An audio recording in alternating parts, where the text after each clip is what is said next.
Welcome to the Fantasy HQ podcast, all things NRL Fantasy. Find us on YouTube, Spotify, and Facebook. Your hosts, Frosty and Stevo.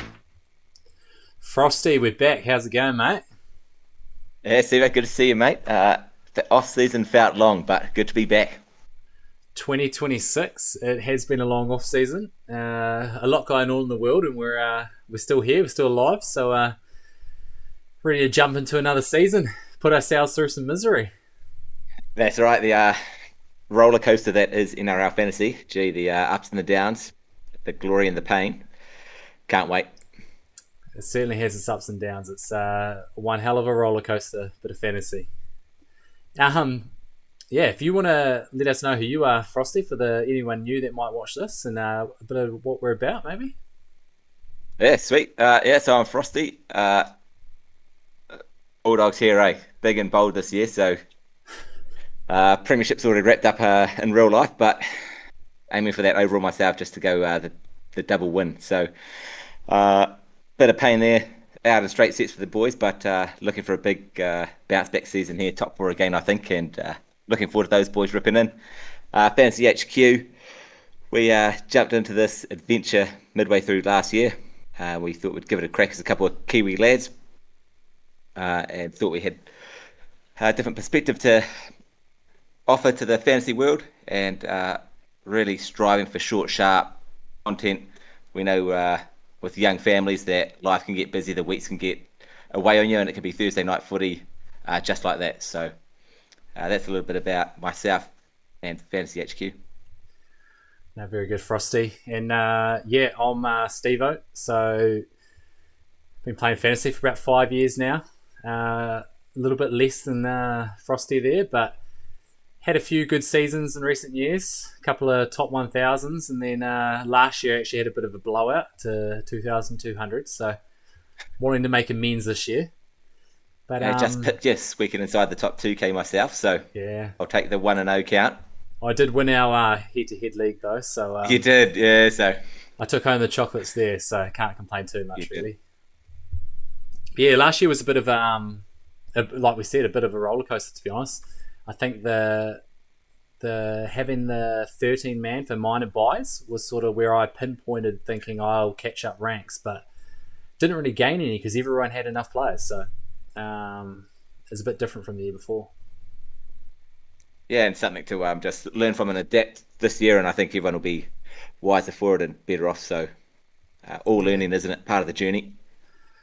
So Frosty, how excited are you for pre-season trial starting in about 2 weeks? Yeah, hey, fizzed up.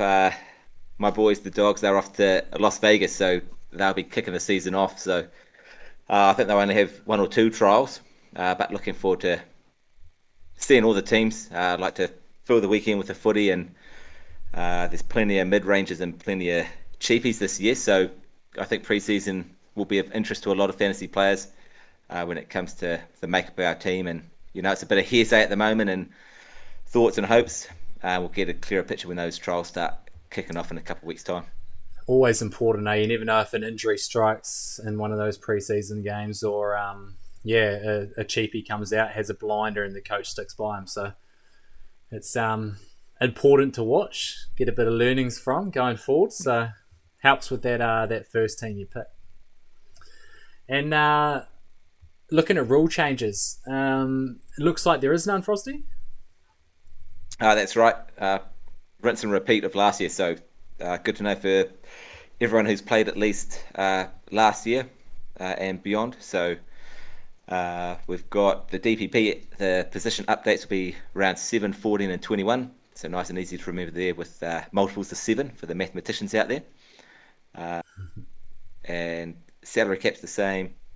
Major buys are the same. You've got the minor buys like you just spoke about. So yeah, just roll it out again. We've taken on board our learnings and ready to rip in again. One thing I haven't actually looked, I'm not sure if you know the answer to, but if is there any DPP changes happening before season starts? If there's like someone's playing new position through trials, do they make any changes before the season? Yeah, I think I read that they'll be making some changes up until round 1, Okay. And then after that, it's 7, 14, 21. And Yep. for any Tigers players, really important, since they've got the bye round one, they actually have to wait until round 7 for their first ones. So, unfortunate if there's anyone that pops up for the Tigers, we'll have to be So playing that the could waiting affect game. someone like a AD Dewey there. So Yeah, 100%. Yeah, he's only got the half I think at the moment. So that's he one of the does, main which I ones thought that. was a little bit rough.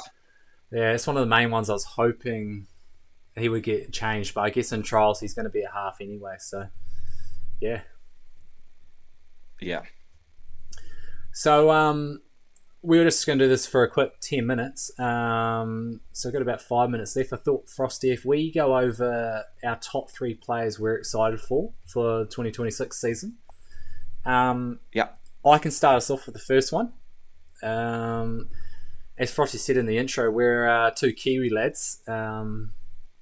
He is the Bulldog supporter. I'm the Warriors supporter. But one of our fellow Kiwis playing in the league is Dylan Brown going to the Knights. So he's actually one I'm looking forward to.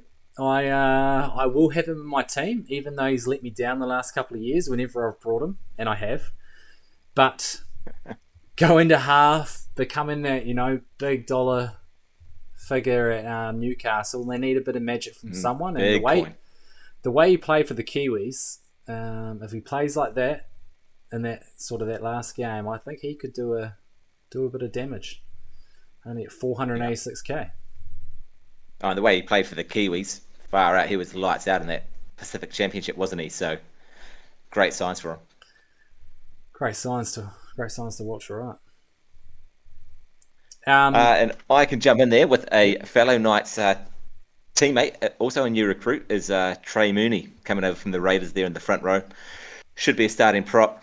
And on footy statistics, I think when I checked minutes over 40 at prop, there was only 3 games, but an average of about 61, I think, off the top of my head.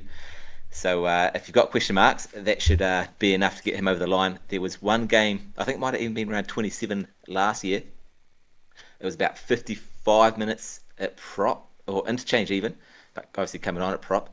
The only game he's ever had over 50 minutes, and it was a 71 or a 72, something silly like that. So great signs. Hopefully he can rip in and do much the same there at the Knights. Especially with the Knights losing Leo Thompson as well. So yeah, he's going to have to step into that role, about that 55, hopefully to 60 minutes. Yeah. And he could be that Terrell May this season, that sort of young guy that's relatively cheap that ends up being a sort of 700k lock, 700k prop. So yeah, 100%. Like looking at that limited stats, and it might only be 3 or 4 games, but it's starting to build up to enough. 1 or 2's maybe fluky, but he's getting to the 3, 4, 5 round. I do believe Certainly he promising. averaged 60 in reserve grade as well. So Oh yeah. if he continues that on, he'll be handy. So next on my list, it's a bit low hanging fruit really, because I'm sure everyone will be interested in how this goes. But David Fafita, I'm certainly excited to see it pan out. The Bunnies will need could be anything, couldn't it? Gee whiz. We'll need something from him this season. So yeah, I mean I don't know how he's going to go. Will he play 40 minutes? Is he going to play that's 60? the one.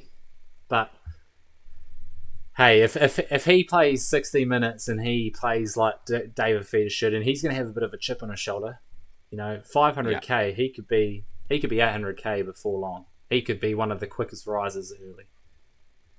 100%. Always a risk, though. Always a risk. Yeah, and I think, under Wayne Bennett, looking through him, the narrative's good, but it might just be that trap that everyone gets caught out with. Off the bench, 40 minutes, averages 45, which is okay, but certainly not what you're after at the 500k price tag. So, could be anything, Dave Fafita. So, all aboard, part of the roller coaster. I'll be on board. Part of the roller coaster, which ended up in a great high last year, was the great man himself, the plumber, Reece Walsh. His last 4 or 5 rounds, what did he average? 80 or 90? It was 85. and I wasn't on board. Ridiculous. And probably why I slipped from top 1K to inside just the top 2K was missing those massive points. And first week happened and didn't believe it. Second week and just didn't think he'd string that together. So I'm excited to see if he can keep that rolling, because if he can average 70 plus across the season, severely underpriced. I think he's about mid 600s at the moment. So again, he could be anything. I'm a little bit worried. Just on that sort of that premiership hangover, particularly for a back to start with. I think Payne Haas, someone like that, he's a bit more reliable because he's going to do his work. But I'm a little bit worried. But I heard someone earlier, I think today, say last season Walsh was a do not buy in the mid 400Ks, and then he was a must have in the 800Ks. So he turned that season around. He won just about every game for them in the end. So he's prime time television. He is. Last on my list is a bit in that same sort of prime time excitement is Herbie Farnworth. So I know he's expensive, 800k, but I just think he could even be better this season. And I mean, averaging 60, and he just doesn't look like not getting that. He's one of my favourite players to watch, regardless. So I'm excited to see how he goes, and if he can just continue on a good run of good form. So be excited to see him running out for the Dolphins. How good was the guy? Seriously though, like I didn't have him early doors, and he started to score well, and it was probably 7 or 8 rounds, and I just didn't pay any attention because it's like, try assist, tackle, bust, line breaks. It's just not your base stats you're after. And probably after about 11 weeks of doing so, 700 odd K, I finally just waved the white flag and gave in. I said, this guy's the real deal. Got a few weeks out of him, and then Mount Smart, the sniper, got him, and the ride was all over for me. So short-lived, but he certainly entered the radar for me. But that price tag's got me a little bit nervy. I think one thing on him, and we'll get into it in a different video, but he's over 20% owned, and I just can't imagine that's 20% of the top 5,000. Because of that price. But if he does go guns blazing, you could just pull away early with him. Yeah, massive potto. Depends if you can spread your money elsewhere, if you can get enough value somewhere else. Because, he is expensive. Yes. And my final one, in the backs, common theme, dual position, which is handy. One of my main boys, Jacob Carraz. So, look, he was good. He's been good fantasy relevant player the last couple of years. I think he's about 660 odd K, so he is pricey. But if you are looking for someone under Herbie, I think he's a great option. And he is looking fit, healthy, stronger, faster. I think the Dogs will be slightly better again this year. Combinations have had another year. And he is just an offloader. Like, he just suits fantasy.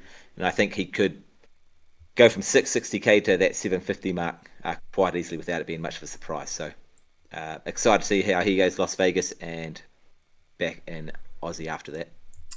Like Herbie, Carraz is one of my favourite players in the league. So, if you got them in your team, they're going to give you a bit of excitement watching some footy anyway. Yeah, it makes for a fun season, doesn't it? It certainly does. Try scoring machines, offload every game, every chance they get. So, I think we've got a good little mix there of our top 3 each. So, can't wait to rip into it and watch it. Yeah, 100%. Right, that'll about do us for this first episode, but be sure to check in, and we'll have plenty more on the way. Thanks, Frosty. Thanks for today, and always a pleasure, Stevo. Good to be back. Very good. Catch you later. We appreciate your support for the Fantasy HQ podcast, all things NRL Fantasy. Subscribe on YouTube, follow on Spotify and Facebook, and most importantly, thanks for watching.